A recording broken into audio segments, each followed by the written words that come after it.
PSG는 챔피언스리그 조별 예선 1라운드에서 지로나를 홈에서 맞이합니다. 파리팀은 이 경기장에서 상당히 빡빡한 일정을 갖고 있기 때문에 팬들은 루이스 엔리케와 그의 팀이 승점 3점을 모두 획득하기를 바라고 있습니다. 그러나 스페인 대표는 승점 1점을 얻으려는 의지를 분명히 드러냈다. 원정팀은 다층 수비를 갖춘 낮은 포메이션을 적극적으로 활용합니다.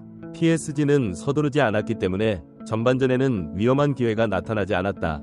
후반 들어 홈팀은 더욱 활발한 경기를 펼쳤으나 골문까지 도달하는 데 어려움을 겪었다. 후반 들어 루이스 엔리케가 선수들에게 속도를 높이라고 요청했고 곧 기회가 찾아왔다. 하지만 PSG 선수 2명이 지로나 골키퍼와 맞붙는 상황에서 덴벨레는 상황을 극도로 허술하게 처리했다. 이후 루이즈, 콜로 무아니, 특히 덴벨레에게 모두 득점 기회가 주어졌지만 누구도 이를 활용하지 못했다. 모두가 결과가 무승부라고 생각했을 때 깜짝 놀랐습니다. 경기 막판 멘데스가 왼쪽 측면에서 크로스를 올렸다. 원정팀 골키퍼 가자니가가 갑자기 공을 자신의 사타구니에 꽂고 천천히 골문 안으로 굴러들어갔다. 원정팀이 동점골을 찾기에는 남은 시간이 부족하다. PSG는 행운의 승점 3점을 획득해 안도의 한숨을 쉬었다. 다른 말이 필요 없다. 그 누구보다 이강인이 정말 인상적이었다. 오늘 경기 평가는이 한마디로 완성된다. 지난 15일 에릭 로이의 브레스트 감독은 2024-25 프랑스 프로축구 리그 항 4라운드 파리 생제르 행전 1대 3패배 후 기자회견에서 이강인을 콕 집어 칭찬했습니다. 이날 이강인은 공격 포인트 빼고 모든 걸 보여줬고 적장은 결국 이강인을 향해 박수를 보내기까지 이르렀는데요. 그러면서 최근까지 현지는 이강인의 교체 상황을 두고 엘리케이 보내기 일쑤였습니다. 실제로 현지 전문가들 또한 엘리케 감독의 전술을 두고 왜 가장 좋은 폼에 이강인을 사용하지 않는가라는 분석까지 등장하며 이강인의 주전 포지션을 단단히 만들어 더욱 발전시켜야 한다는 반응을 전했는데요. 아울러 전문가들은 이강인을 교체로 출전시키는 것은 둘째치고 지금까지 계속한 포지션에 기용하지 않는 엘리케 감독을 향한 비난을 전했습니다. 그들은 이강인이 이번 시즌 중앙 미드필더 왼쪽 윙 등 다양한 포지션에 등장함을 두고 해당 선수가 포지션으로 매우 여러 변화를 겪으면서도 모든 포지션에서 꾸준히 평점 9점 이상의 성과를 보여주고 있다는 점에 놀라기도 했는데요. 아울러 이날 또한 이강인은 벤치에서 시작해 프랑스를 또다시 놀래켰습니다. 파리 생제르맹은 19일 프랑스 파리 파르크 대 프랑스에서 열린 유럽 축구 연맹 챔피언스 리그 1라운드 경기에서 지로나를 1대 이강인은 이날까지 선발 라인업에서 제외되면서 팬들의 불만은 하늘을 찔렀습니다. 파리 생제르맹은 이날 바르, 콜라 아센시오 덴벨레 스리톱을 구성했고 중원은 루이스 비티 자이르, 에메리를 출격시켰다. 하키미가 맡았고 골문은 잘루이지 돈나마가 지켰는데요. 경기 초반부터 파리 생제르맹이 지로나를 강하게 압박했습니다. 전반 11분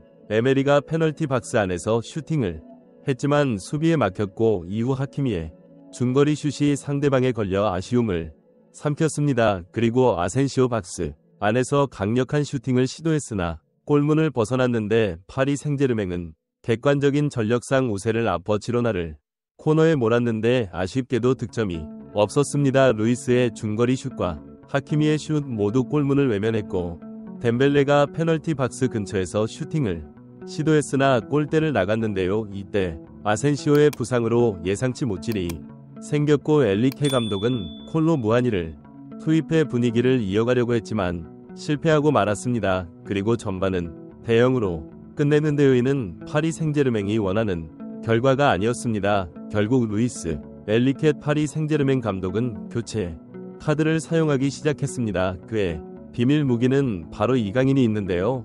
후반 18분 교체된 이강인이 들어오고 팀의 공격 노트는 크게 환기되고 순환하기 시작했습니다. 또한 이강인은 매우 부지런히 움직였고 지로나 수비를 위협하는 장면이 점차 많아졌는데요. 특히 이날 주목받은 건 이강인의 미친 드리블과 몸싸움이 과거부터 스피드와 몸싸움에 대해 약점이라 평가받는 이강인이 이제는 절대 공을 뺏기지 않고 초고속 드리블을 보여주며 수비수 전원을 농락했던 이강인을 향해 지로나의 수비 3명이 삼각편대로 그을 감싸기 시작했고 위쪽에서는 4명의 수비수가 전부 이강을 지켜보고 달려가기 시작했습니다. 이때 이강인은 몸을 약 90도 급격하게 꺾어 수비의 틈 사이로 드립을 하더니 순간 상대 수비 전원을 무력화시키는 아찔한 상황을 보여줬는데요. 이에 현지 해설은 이강인을 여러 번 외치며 지로나 수비수가 그의 드리블에 속가 넘어졌다.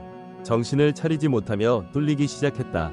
그러면서 이강인을 향해 4명의 수비수가 전부 달려들고 있다. 이강인의 놀라운 드리블을 막기 위해 고군분투 하고 있다라며 이강인이 너무나 위협적인 선수라는 반응을 전했습니다.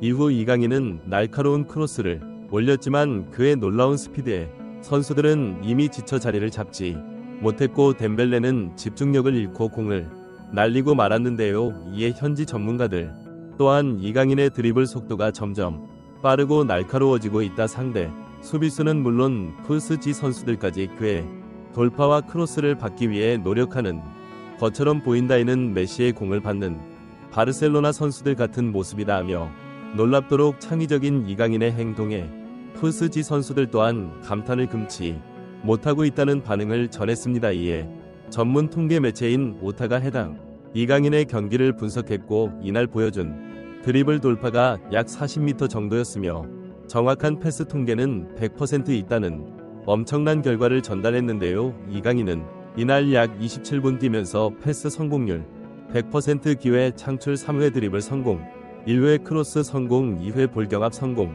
4회 등을 기록했고 평점 또한 아주 높았습니다. 일단 통계 전문 매체 품목에서는 이강인을 향해 9.2점의 놀라운 평점을 전달했고 팀 선수들 중 단연 1위였는데요. 그리고 프랑스 매체 레키프 경우 이강인의 탈압박과 경기 지휘 또 볼배급 등 여러 스탯을 비교하여 그에게 무려 평점 9.8점을 주며 팀 승리의 주역이라는 반응을 전했습니다. 이에 프랑스 매체 풋 메르카토는 이강인은 중원의 역동성을 불어넣었다. 그가 들어오고 약 30분 동안 푸스지엔 다른 팀처럼 보였다. 엘리 감독이 공을 움직이려면 다른 선수보다 이강인을 주전으로 사용하는 것이 현명한 판단이라 생각한다라고 이강인의 교체 전술을 대놓고 꼬집었는데요. 아울러 매체는 엘리케이 덴벨레의 결정적 빅미 찬스에 극대노한 상황을 서술하며 이강인을 더욱 기용해야 한다는 반응을 전했습니다. 해당 매체는 스페인 방송사 무비 스타의 장면을 인용. 후반 8분 덴벨레가 수비 뒷공간으로 질주해 골키퍼와 1대1 상황을 맞이했지만 골을 날려먹자 엘리의 감독은 분노를 참지 못하고 발길질을 하며 스페인어로 욕을 하는 장면을 방송에 대놓고 송출했다. 수비진이 빠른 복귀를 시도했고 센터백 라디슬라프 크레이치 덴벨레의 뒤를 쫓아 경합을 시도했는데요. 덴벨레 왼편엔 바르콜락 함께 따라와 패스를 기다렸고 덴벨레는 박스 안까지 진입해 슈팅을 시도할 타이밍을 잡았지만 이때 크레이지가 태클을 시도해 공을 건져냈고 골키퍼 품에 안긴 것입니다. 엘리 감독은 이날 해당 장면에 대해 덴벨레의 욕심이 팀의 유연한 승리를 망쳤다. 그는 팀원에게 패스하는 방법을 배워야 한다. 그 누구도 그런 실수를 하면 안 됐다. 그 찬스는 완벽한 골을 만들기 충분했고 절대 놓치면 안 되는 장면이었다 하며 덴벨레의 추악한 욕심이 팀의 승리를 크게 방해했다는 반응을 전했습니다. 그러면서 이강인을 향해서는 극찬했는데 경기 90분 당시 이강인이 볼을 지키는 모습을 보며 박수를 보낸 장면을 두고 이강인의 변화무쌍한 모습에 나는 감탄하고 말. 그는 공격은 물론 수비까지 완벽한 선수였다. 그의 탄탄한 밸런스는 흡사 메시를 생각나게 한다. 나는 이강인을 전적으로 믿고 그를 의지하고 있다라는 반응을 전했지만 팬들은 이강인의 출전이 너무 적다는 반응과 함께 비난을 전했습니다. 프랑스 현지 네티즌들은 이강인 너무 재능 있는 선수를 교체로만 쓰는 건 정말 이해할 수 없다. 엘리케이 이강인의 가치를 제대로 알아보지 못하는 것 같다. 그는 다른 푸스지 주전 선수들 중 가장 잘하는 선수임이 증명되었다. 이강인을 제대로 활용하지 않는다면 푸스지 좋은 결과를 얻기 어려울 것이다. 이번 경기만 해도 이강인이 없었으면 패배할 뻔했다. 그는 경기에 나서기만 하면 팀의 분위기를 바꾸는 선수인데 왜 매번 벤치에 앉아 있어야 하냐며 불만을 토로했는데요. 이강인의 활약이 팬들과 전문가들 모두에게 큰 주목을 받고 있는 가운데 그의 주전 기용에 대한 논란이 계속되고 있습니다. 이강인의 뛰어난 기량이 더욱 빛날 수 있도록 푸스지 그의 가치를 제대로 활용하길 바라봅니다. 구독, 좋아요, 알림, 설정 부탁드리겠습니다. 이 슈안 복음이었습니다. 시청해주셔서 감사합니다.